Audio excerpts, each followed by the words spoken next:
Perkenalkan, nama saya Lesti Rara. Di sini saya akan menjelaskan sedikit materi tentang pendekatan pemrosesan informasi.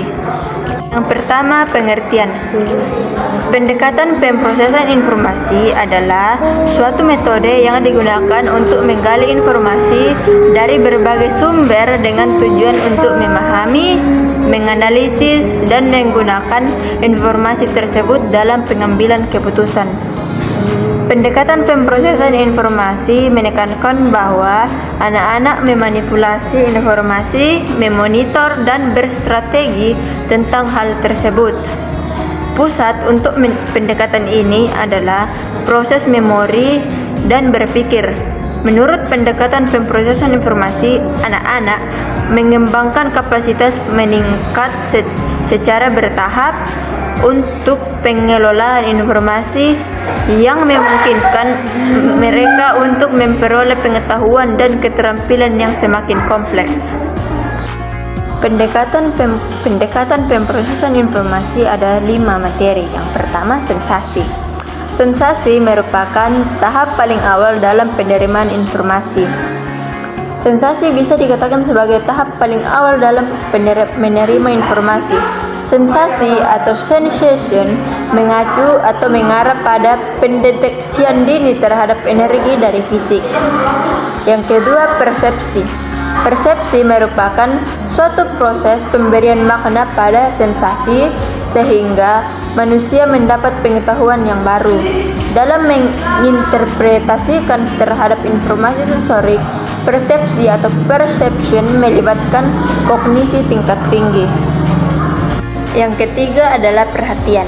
Perhatian adalah kegiatan yang dilakukan seseorang dalam hubungannya dengan pemilihan rangsangan yang datang dari lingkungan.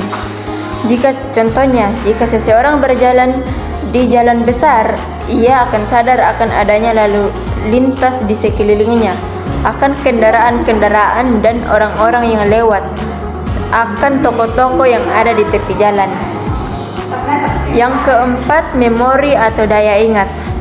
Memori atau daya ingat merupakan sesuatu yang sangat penting bagi manusia karena merupakan kekuatan jiwa manusia untuk menerima, menyimpan, memproses, dan mereproduksi kesan-kesan, pengertian-pengertian, atau tanggapan-tanggapan.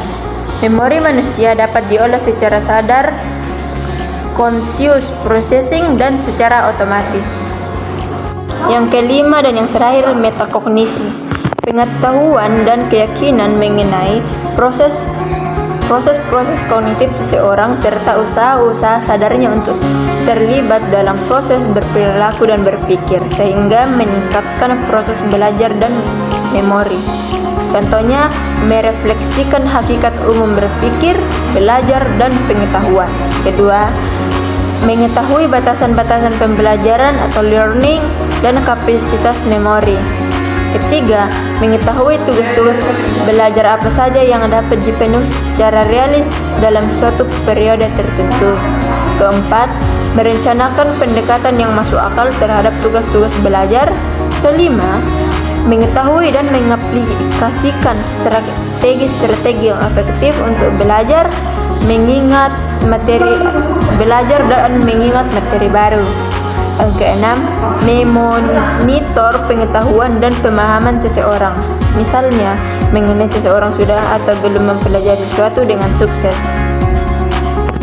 Demikianlah materi singkat dari saya. Apabila ada kesalahan dalam pengucapan, tutur kata maupun materi yang saya berikan masih kurang, saya mohon maaf. Terima kasih.